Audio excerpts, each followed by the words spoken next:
Hello అండి. చిన్ని చెప్పే కథలకు స్వాగతం. అందరూ ఎలా ఉన్నారు? అందరూ బాగుండాలని ఆ బాబాగారిని కోరుకుందాం. ఈరోజు నేను 1984 సెప్టెంబర్ చందమామలో వచ్చిన ఒక కథను వినిపిస్తున్నానండి. వరమైన శాపం. రాసిన వారు నక్కలంక రామారావు గారు.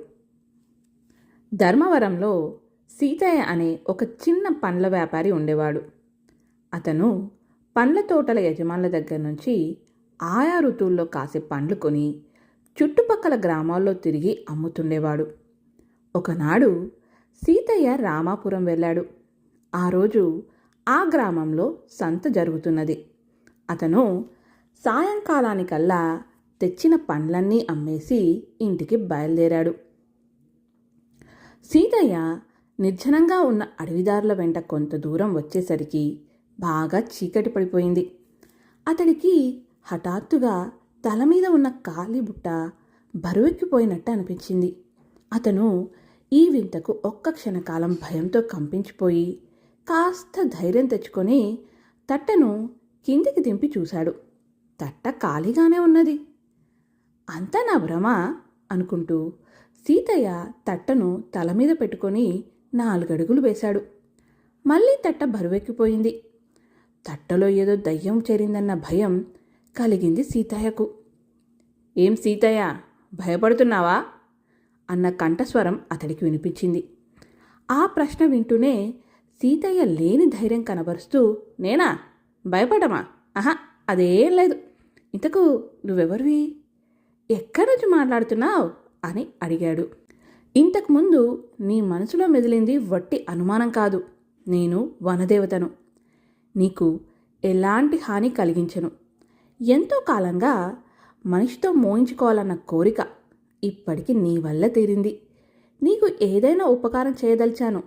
ఆ కనబడే రావి చెట్టే నా నివాసం. అక్కడి దాకా నన్ను ఇలాగే మోసుకుపో అన్నది వనదేవత. సీతయ్య అతి కష్టం మీద వనదేవతను రావి చెట్టు వరకు మోసుకుపోయాడు. ఇక చాలు, తట్టను కిందికి దింపు అన్నది వనదేవత. సీతయ్య తట్టదించాడు. వనదేవత అతనితో, నీకేం కావాలో కోరుకో అన్నది. నాకేం కోరికలేదు తల్లి, ఇంతటితో వదిలిపెట్టు, అదే 10,000 అన్నాడు సీతయ్య ఆయాసపడుతూ. భయపడకు సీతయ్య, నీకేం కావాలో కోరుకో అన్నది మళ్ళీ వనదేవత. అయితే నా కాలి తట్టను తిరిగి తీయటి మామిడి పళ్ళతో నిండేలా చెయ్యి. రేపు పోయి మరేదైనా సంతలో అమ్ముకుంటాను అన్నాడు సీతయ్య. ఓస్, ఇంత చిన్న కోరిక? సరే, నువ్వు మీ ఊరి సరిహద్దులు చేరగానే నీ తట్ట మామిడి పళ్ళతో నిండిపోతుంది అన్నది వనదేవత. సీతయ్య చిరాకు పడిపోతూ, ఇచ్చేదేదో పండ్లు ఇక్కడే ఇవ్వక మా ఊరు చేరేదాకా ఆపడం ఎందుకు? ఇందులో ఏదో మోసం ఉన్నదిలే అన్నాడు. ఆ మాటలకు వనదేవత పెద్దగా నవ్వి, నువ్వొట్టి అమాయకుడివి. మీ ఊరు ఇక్కడి నుంచి కోసు దూరం ఉన్నది. అంత దూరం పండ్ల తట్ట మోయడం కష్టమని అలా అన్నాను. సరే, నీ ఇష్టం. నీ కాలి తట్ట తీయని మామిడిపళ్ళతో నిండిపోయింది, ఇక తీసుకెళ్ళు అని మాయమైంది. సీతయ్య పండ్ల తట్టను నెత్తికెత్తుకొని ఇల్లు చేరగానే అతడి భార్య నూకాలమ్మ, ఈరోజు సంతలో పళ్ళ అమ్ముడుపోలేదా అని అడిగింది. సీతయ్య జరిగిందంతా చెప్పాడు. ఆమె వచ్చే కోపాన్ని ఆపుకుంటూ, వనదేవత కావాల్సింది కోరుకోమంటే నువ్వు కోరేది ఈ తట్టని నా మాడి పళ్ళనమాట. ఏ బంగారమో కోరుంటే ఈ దరిద్రం తీరిపోయేది కదా. నీకెంత తెలివి కూడా లేదు అన్నది. తరువాత నూకాలమ్మ తట్టలోంచి ఒక మామిడిపండు తీసుకొని దాన్ని కోసి ఒక్క ముక్క తిని ఆశ్చర్యంగా, ఇంత తీయదనం గల మామిడిపండుని నేను జన్మలో తినలేదయ్యా, నువ్వు ఒక ముక్క తిని చూడు, పండు 10 రూపాయలన్నా జనం ఎగబడి కొంటారు అన్నది. ఆ మర్నాడే సీతయ్య వెంకటాపురం సంతకు వెళ్ళి అడిగిన వాళ్లకు మామిడిపండు 10 రూపాయలని చెప్పసాగాడు. అది విని జనం నవ్వుకున్నారు. కానీ ఒక్క ధనికుడు పండు రుచి చూసి ఆనందపడిపోతూ అతడి దగ్గర 10 పండ్లు కొనుక్కున్నాడు. అది చూసిన మరికొందరు క్షణాల మీద తట్టలోని పళ్ళన్నీ కొనేశారు. సీతయ్యకు రోజుకన్నా 10 లాభం వచ్చింది. అతడు సంతోషంగా ఇల్లు చేరాడు. సీతయ్య ఎప్పట్లాగానే మరుసటి రోజున ఒక మామిడి తోట యజమాని దగ్గర పళ్ళు కొని వెంకటాపురం వెళ్ళాడు. కానీ ఆ రోజు అతడి వద్ద ఎవ్వరూ పళ్ళు కొనలేదు. అందరూ నిన్న తెచ్చిన పండ్లలాంటి తియ్యటి పండ్లని తెమ్మన్నారు. అతడికి ఎక్కడలేని దిగులు పుట్టింది. చీకటి పడుతుండగా సీతయ్య బయలుదేరి వనదేవత కనిపించిన రావి చెట్టు దగ్గరికి వచ్చి పెద్ద గొంతో, ఓ వనదేవత, ఓ వనదేవత, నువ్వేదో మేలన్నావే, అది నా కీడికే తయారైంది అంటూ కేక పెట్టాడు. వనదేవత వెంటనే అతని ముందుకు వచ్చి ఏం జరిగింది అని అడిగింది. సీతయ్య అంతా చెప్పాడు. వనదేవత సానుభూతి కనబరుస్తూ, అలాగే, సరే, మరేదైనా వరం కోరుకో, ఇస్తాను ఈసారి అన్నది. నాకు మనుగు బంగారం కావాలి అన్నాడు సీతయ్య. ఇచ్చాను, దాన్ని కాస్త జాగ్రత్తగా కాపాడుకో అంటూ వనదేవత మాయమైపోయింది. సీతయ్య మనుగు బంగారం ఉన్న తట్ట నెత్తిన పెట్టుకుని ఇంటి దారి పట్టాడు. అయితే దారిలో వీరభద్రుడనే గజదొంగ అతడికి తారసపడి మర్యాదగా ఆ మాడిపళ్ళ తట్టని అక్కడే పెట్టి నీ ధారణ నువ్వు పో అన్నాడు. సీతయ్య వాడికి ఎదురు తిరిగి, నా ప్రాణం పోయినా సరే తట్ట మాత్రం నీకు ఇవ్వను అన్నాడు.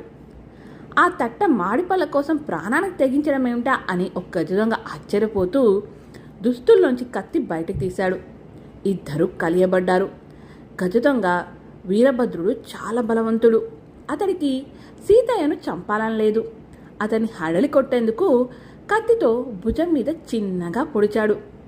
సీతయ్య హడలిపోయి ఒక చావు కేక పెట్టి, ఒరే వీరభద్రుడు, నా నుంచి అంత బంగారం తోచుకొని నువ్వు బాగుపడవలేరా అంటూ అక్కడి నుంచి పారిపోయాడు. వీరభద్రుడు ఆ ప్రాంతాలలో పేరు మోసిన గజదొంగ అన్న సంగతి రాజుగారికి ఏనాడో తెలిసింది.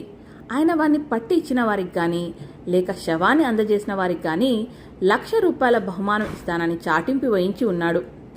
సీతయ్య తగిలిన గాయాన్ని కట్టించుకొని మరుసటి రోజు రావి చెట్టు దగ్గరికి వెళ్ళి వనదేవతకు జరిగిందంతా చెప్పాడు. ఆమె కోపంగా ముఖం పెట్టి, నువ్వు నష్టజాతకుడు అయి ఉండాలి, అలా కాకపోతే నేను మేలు కోరి ఇచ్చినవి నీకు కీడెలా కలిగించాయి, ఇక బతికుండగా ఈ రావి చెట్టు దగ్గరకు కూడా రాకు అన్నది. సీతయ్య కూడా కోపం తెచ్చుకొని, నువ్వు నా నెత్తి మీద తట్టలో కూర్చొని ఊరేగిన రోజు నుంచే నాకు ఈ కష్టాలన్నీ ప్రారంభమై, నాకేదో కొంత ధనం ఇవ్వకపోతే నేను ఊరుకునేదే లేదు అన్నాడు. ఆ మాటలకు వనదేవత కల్లెర చేసి, ఛీ, నన్ను భయపెట్టాలనుకుంటున్నావా? నీ పాపిష్టి ముఖం మరెన్నాడు నాకు చూపించకు. ఈరోజు నీ పాపిష్టి ముఖం ముందుగా ఎవరు చూస్తారో వాళ్ళు నెత్తురు కనుక్కొని మరీ చస్తారు, ఇక బా అంటూ మాయమైపోయింది. సీతయ్య దిగులుగా ఇంటిదారి పట్టాడు. తనకు ముందుగా ఎదురుపడిన వాడికి చావు తప్పదు. అలా ఎదురుపడేది తన ఊరివాడే అయ్యుండొచ్చు, కనుక తన భార్య అయి ఉండవచ్చు. అలా అయితే అప్పుడేం చేయడం? ఇలా విచారంతో తల వంచుకొని నడుస్తున్న సీతయ్యకు ఒక చెట్టు చాటు నుంచి వికవికమంటూ పెద్దగా నవ్వు వినిపించింది. అతడు తల ఎత్తి అటు కేసి చూసేంతలో గజదొంగ వీరభద్రుడు చెట్టు చాటు నుంచి బయటికి వస్తూ, ఏం సీతయ్య, మళ్ళీ ఏమైనా మనుగు బంగారం వెంట తెస్తున్నావా అని అతడి ముఖం కేసి చూస్తూనే గావుకైక పెట్టి కింద పడి నెత్తురు కక్కుతూ క్షణాల మీద చనిపోయాడు. అది చూస్తూనే సీతయ్యకు రాజుగారి చాటింపు గుర్తుకొచ్చింది. అతడు గజదొంగను భుజాన వేసుకుని గ్రామం చేరి వాణ్ణి అడవిలో హోరాహోరీ పోరాడి చంపినట్టు గ్రామస్తులకు చెప్పాడు. వారం తిరగకుండానే మహారాజు సీతయ్యను రాజధానికి పిలిపించి గజదొంగను చంపినందుకు అతడికి ₹1,00,000 బహుమానం బహుకరించాడు. వనదేవత కోపం కొద్ది పెట్టిన శాపం తన పాలిట వరమే అయ్యిందనుకొని సీతయ్య చాలా సంతోషించాడు. ఈ కథ కానీ మీకు నచ్చితే లైక్ చేయండి, అలాగే మీ వాళ్ళతో షేర్ చేయండి. అలాగే మీ అభిప్రాయాల్ని, సూచనల్ని కామెంట్ రూపంలో తెలియజేయడం మర్చిపోవద్దు. ఈ ఛానల్ని సబ్స్క్రైబ్ చేసుకొని నన్ను ఎంకరేజ్ చేయడం కూడా మర్చిపోవద్దు. ఇక ఉంటానండి. మళ్ళీ ఒక మంచి కథతో కలుసుకుందాం.